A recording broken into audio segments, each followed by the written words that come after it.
plastic bottle. Now let's see the procedure. Insert the balloon inside the bottle.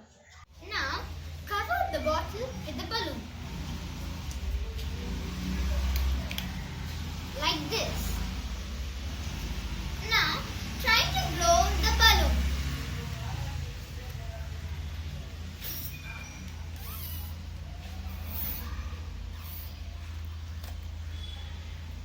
It doesn't inflate.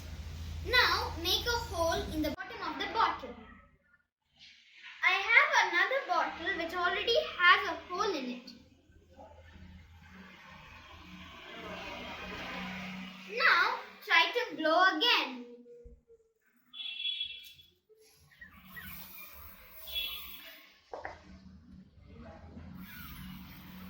It inflates this time. Now let's see the reason behind it. The bottle already has air in it. When we try to blow the balloon, there is no space inside the bottle and therefore the balloon doesn't expand. When we make a hole in the bottom of the bottle and try to blow again, the air inside the bottle can escape through the hole, allowing the balloon to inflate. Thank you. Bye bye.